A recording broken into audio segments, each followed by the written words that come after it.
Assalto ao trem pagador. Assalto ao trem pagador é uma referência a um roubo a uma locomotiva postal, ocorrido em 8 de agosto de 1963, no condado de Buckinghamshire, na Inglaterra.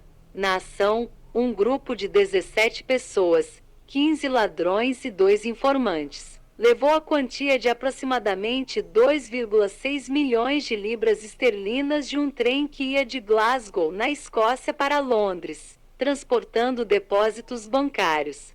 Os assaltantes pertenciam a duas gangues de Londres, a South West, Sudoeste em português, e a South East, Sudeste em português. O roubo foi planejado por Bruce Reynolds e Ronald Biggs, que haviam se conhecido na prisão alguns anos antes. A ideia: Bruce Reynolds soube da existência do trem pagador em 1960, em uma conversa na prisão. Acreditava a princípio que um assalto à locomotiva seria impossível. 3 anos depois, em Londres, foi procurado pelo seu antigo companheiro de cela, Ronald Biggs, que precisava de um empréstimo. Foi quando Reynolds o convidou para participar de um audacioso assalto. Biggs, um carpinteiro recém-casado, aceitou a proposta. A data escolhida foi 8 de agosto. A dupla descobriu que bancos escoceses enviariam nesse dia uma grande remessa de dinheiro a Londres por meio da linha férrea postal. Os envolvidos: Bruce Reynolds foi o cérebro do assalto. Chegou a trabalhar como revendedor de antiguidades, mas dedicava mais tempo a crimes. Ronnie Biggs também já havia participado de alguns delitos. Junto com a dupla, outras pessoas estiveram envolvidas no assalto, seja antes, durante ou depois do evento. Confira a lista com alguns deles: Bill Boal, engenheiro; Bob Welch, dono de uma boate; Brian Field, advogado, responsável pela compra da fazenda Leatherslade, usada como esconderijo. Charles Wilson atuou como tesoureiro. Tinha a tarefa de dividir o dinheiro roubado entre os integrantes do bando. Gordon Good, cabeleireiro. James Hussey, decorador. James White, ex-paraquedista. John Viater, advogado, atuou em prol da quadrilha. Roger Cordray, florista. Ronald Edwards, ex-pugilista, dono de um clube. Roy James, ex-piloto de corrida e ourives. Tommy Visbey, apostador profissional. A execução: os assaltantes foram avisados por um informante, pouco após a meia-noite, de que o trem postal havia partido de Glasgow. Era o gatilho para o início da operação. Eles embarcaram em 2 Land Rovers e um caminhão do exército roubado, e deixaram o esconderijo, a fazenda Leatherslade, distante 40 quilômetros do local do roubo. Pouco tempo depois, os bandidos se posicionaram em pontos previamente planejados. A linha de telefone de emergência do local foi cortada preventivamente pelo bando. Perto dali, em um terreno elevado, um dos assaltantes, munido de um walkie-talkie, avisou os comparsas da chegada do trem. Quando a locomotiva parou, o assistente de Mills, David Fitch, desceu da cabine para conferir o motivo da parada não programada. Foi surpreendido pela quadrilha, que o imobilizou.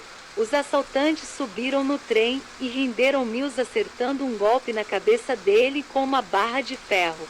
Em seguida, os funcionários do correio, que estavam com os malotes de dinheiro, também foram rendidos. Um integrante do bando desengatou a locomotiva e os 3 vagões seguintes do restante do comboio. Na sequência, um condutor aposentado, recrutado especialmente para substituir o maquinista original, não conseguiu dominar os controles do trem.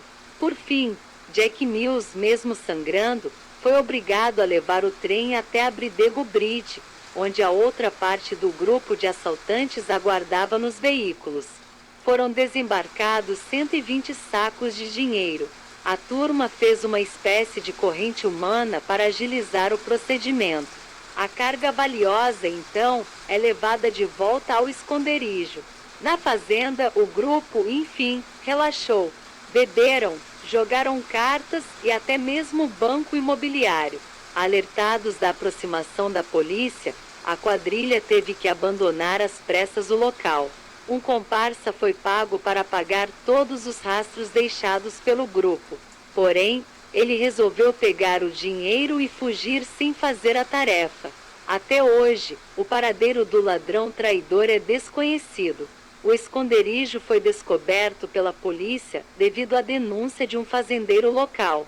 Ele percebeu a presença do caminhão do exército dias antes. Quando soube do assalto, avisou as autoridades imediatamente. Ao investigar a casa, a Scotland Yard encontrou muitas impressões digitais, até mesmo nas peças do banco imobiliário deixado para trás. Com os rastros, foi possível localizar os participantes do assalto. 3 semanas depois, 11 dos 17 integrantes da quadrilha já estavam presos. A maioria foi condenada a 30 anos de detenção. Alguns conseguiram fugir da prisão. Um deles foi Ronald Biggs. Ele ficou quase 2 anos encarcerado, mas, em 8 de julho de 1965, após subornar funcionários da penitenciária de Wandsworth, escapou, escalando o muro com uma escada de corda comprada por comparsas.